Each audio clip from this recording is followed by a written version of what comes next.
get this up. Day late, $1 short, and a week off, but it's Linux, we think. I'm just ignoring them the last week. I didn't. The only thing that got done that week, or was that the week before? The vid with bid. That's Leo's gonna go nuts on Monday because it really is called Tiger. I was like rushing to try and get that up, and I'm just like, no, I'm going to sleep. So it isn't published, so his grand theory wasn't out there before the Yobs talk. Like, anyways. Not to mention his grand theory was just proven with the fact that it is called Lion. It's called Lion, and it's proven more so by the fact that they're going to be taken overall. Anyways, we're getting into PCV Mac stuff. That's next Monday. Sorry, we have Jordan here. We're doing Linux today. It's like PC versus Mac is more like conspiracy theory. Conspiracy Theory Monday. I think that's what we should call it. Anyways, what do we want to start with here? It's like we got plenty of good stuff here.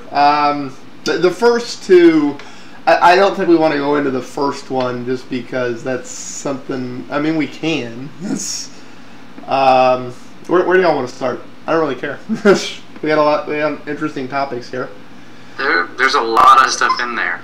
Yeah, I don't know if we'll get to all of it. I guess we can start with Q&A since I take it this is your comment on here, Jordan? Yeah, it is. Okay, it's like, you want to quantify that for a moment? It's like, or do you just want to skip the question as a result of your comment, or that's entirely up to you. Just the answer from me is probably not going to have much in it. Okay, now that we've got the question was recommending any good Linux news sites, and off the top of my head, I'm having a hard time thinking of one because I mean that's kind of part of why we started. I mean, there's plenty of them, but some of them get a little technical quickly, especially the news sites. And that's kind of part of why you do your YouTube channel and your live feed. That's and 100% honesty, I've actually probably had a dozen people, maybe a few less than that, message me asking for a list of good Linux news sites so that they can make videos exactly like mine. And while I do give them several, I don't give them every one that I've got. I mean, I'm not trying to be rude about it. Anyone. You know, let me shoot myself in the foot so that you can have a very successful channel. I wish him luck with that because it's a lot harder to get a successful channel going than you think. That's I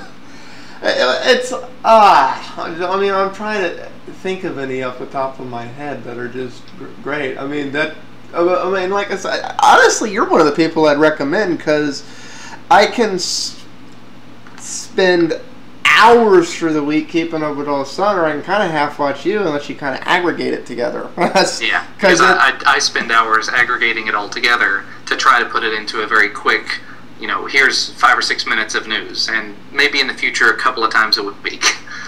Yeah. I was actually going to start that this week, and yeah, it's been a very rough, very busy couple of weeks. So. The best laid plans of mice and broadcasters. Actually, if I did have to recommend one, Linux Journal is a pretty good site, and I know they've used some videos from MetalX1000, who's a great Linux YouTuber, so they're kind of back and forth with the Linux community, and Sean Powers, the editor, I believe, was actually at one of the Linux Fests that I went to a couple of years ago. So, very decent site, very active online, and all that fun stuff. Okay. LinuxJournal.com, I think, is the URL.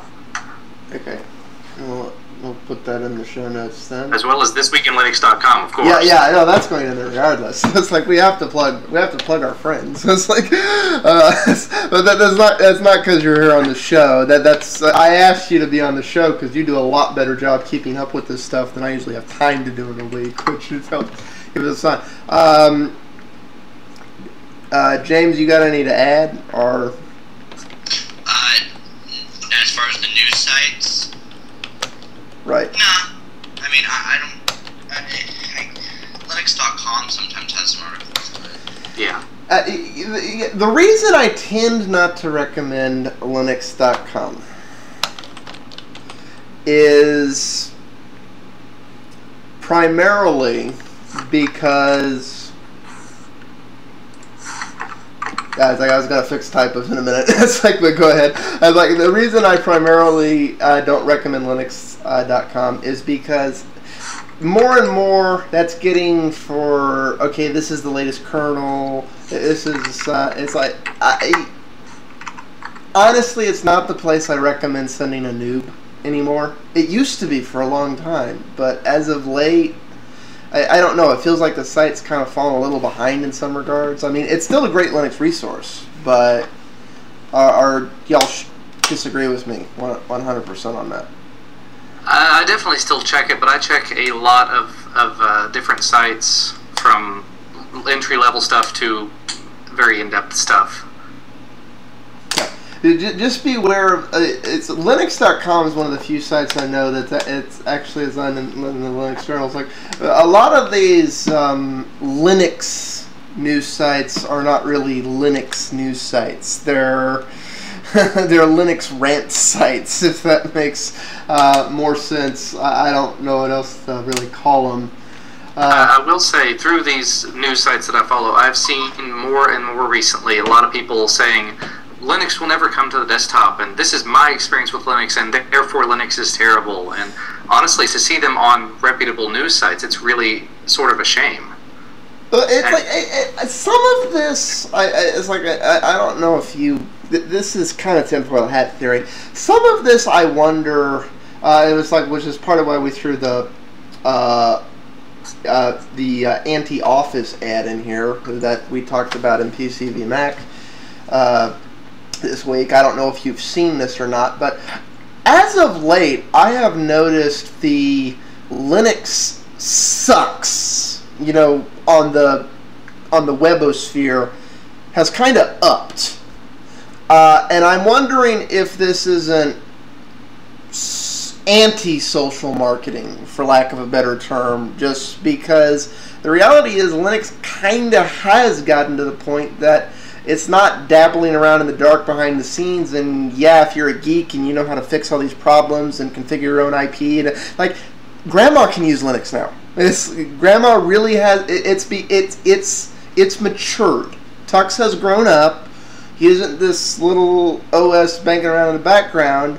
He has several well-developed children under the guise of Ubuntu, Kubuntu, Mint, Debian, SUSE, PC-Lin. Of course, PC-Linux. Yeah, it says to name but a few. It's like I'm trying not to say PC-Lin first because I really do think it's a good distro, but I'm biased. I'm very biased when it comes to PC-Lin. But that's like, I would say that Arch is a great distro, but I'm an Arch user and an Arch proponent. I'm not 100% dedicated to it, but I do like to talk about it. It's definitely not a good distro. Yeah, the distros I try and plug are ones that I think the average end user can sit down with, right, and probably have a good Linux experience. Because there's I have to reinvent the wheel, but I can have my system exactly the way I want it because I have to build it. Right. And then there's, okay, it's ready to go out of the box. Start learning how to use this stuff. And that really is the better place called start for an average end user. It's like good community will help you, and stuff just tends to work. You may have the occasional odd glitch, but name me any platform you don't have the occasional odd glitch. They're not perfect. Even the one that claims to be has finally admitted that. Have you seen that? But it's like I've noticed this. I'm wondering if this isn't like I said, anti. Like you have to convince people Linux is bad before Linux catches on. Because like I know there are a lot of people today who won't even try Linux because of that anti-Linux PR, which means it is working. Right. It's like because they're convinced Linux is like it was in 1998 and 2001. Any thoughts on that, one way or the other, James? Or I mean, I guess there was the recent article by one of the big guys in Linux. I don't know who it is. You guys might know the guy who said that Linux on the desktop is dead. Can't remember who specifically. I heard somebody say that it will be dead if Xorg goes back to being modular, I think. Okay. I can't remember.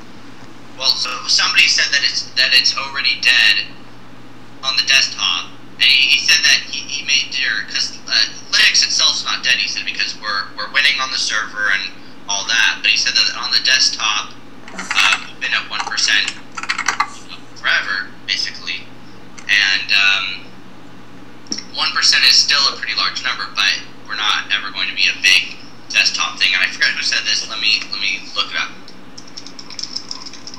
Robert Strohmeyer says the dream of Linux as a desktop is dead. Oh, I have mixed feelings about that. Of course, You see World, so... Yeah, the reality, though, is it's the 1% mentality that keeps doing that. And if you look at the hard metrics, it hasn't been 1% for a long time. That's the funny thing. There really can't be any hard metrics on exactly how many there are out there because of dual booting and because of the freedom to use what you want to use. The free users decide. It's like a good way to get accurate user metrics is to look at a few things. Is to look at web usage, which tends to favor Microsoft just because everybody doesn't report, and they make sure to report those, so on. But another thing to look at is actually new system sales. We don't have the numbers yet for 2010 because we're still in 2010. But if you look at new system sales, which is the argument you make for every other platform but Linux, and ironically they ignore these numbers when it comes to Linux. New system sales, if a system sells dual boot with both Windows and Linux on it, Linux is not counted. That system is treated in the metric count as a 100% Windows system. Secondary, and like you say, most Linux users they do one of two things. They either buy a Windows machine and turn it into a Linux box, or they build their own and stick Linux on it because they see no need to buy Windows when they're a Linux user. And we're not going to get into the Hackintosh things because Hackintoshes get miscounted too, but that's illegal. But even with all these numbers and all of these things skewed, where we're arguing a large chunk of the Linux user group is not counted at all, 6% of new systems sold last year, 2009, were sold with Linux. That's almost the same size market share-wise as the agreed-upon overall market share of OS X. And that's agreed on that probably a good chunk of systems, if not at half that much, isn't counted. So it makes you wonder why this logic by this argument is, well, 1%. Because it doesn't fly by that logic. It doesn't fly by all the other things, but we keep saying 1%. And that's a combination of the inaccurate counting, the shot, and everything else. That's correlation sum. But even by that, Linux has been squeaking at about 2.5 recently, being vastly undercounted, which is making me think, really, as of late, Microsoft may be counting Linux the most accurately. Because it wasn't all that long ago that Steve Ballmer got on stage and put up a chart that had, Mac at just shy of 10% and Linux just shy of 10%. And they realize they're under attack on two fronts. It's like everybody else pretends that isn't the case. But I'm not sure it's as dead as people want to make it out to be. I'm biased, obviously. but it's a little funny. Anyways.